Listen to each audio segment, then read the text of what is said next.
जलोढ़ मृदा को इंग्लिश में क्या कहते हैं और बाकी जो मृदा होती है यानी मिट्टी होती है उसको इंग्लिश में क्या कहा जाता है, ये आज की इस वीडियो में सीख लेते हैं। जलोढ़ मृदा या जलोढ़ मिट्टी, मृदा जो है मिट्टी को ही कहा जाता है, वो मिट्टी होती है जो नदियां अपने साथ बहा कर लाती हैं और फिर जब उनका जो फ्लो है जहाँ कम हो जाता है तो वहां पर उस मिट्टी को वो तलछट के रूप में छोड़ देती हैं। तो जलोढ़ मिट्टी को अलुवियल सॉइल कहा जाता है, अलुवियल सॉइल।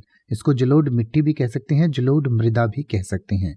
इसी तरीके से जो उपजाऊ मिट्टी होती है या उपजाऊ मृदा भी आप कह सकते हैं, तो इसको फर्टाइल सॉइल कह सकते हैं। चिकनी मिट्टी या चिकनी मृदा को आप क्ले सॉइल कह सकते हैं। काली मिट्टी को ब्लैक सॉइल कहा जाता है। काली मिट्टी कपास की खेती के लिए बेस्ट मानी जाती है। इसके अलावा लाल मिट्टी को रेड सॉइल कहते हैं। बालू मिट्टी को सैंडी सॉइल कहा जाता है।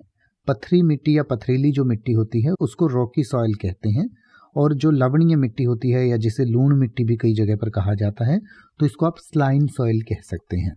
अब आप ऐसे ही किसी भी वर्ड का मतलब हिंदी और इंग्लिश में YouTube पर सर्च कर सकते हैं। आपको मेरी वीडियो मिल जाएगी जिसमें आप बिना किसी फालतू बकवास के सीधा उस वर्ड का मतलब समझ पाएंगे। तो ऐसी ही वीडियोस को देखते रहने के लिए चैनल को सब्सक्राइब करें और बेल आइकन को प्रेस करें।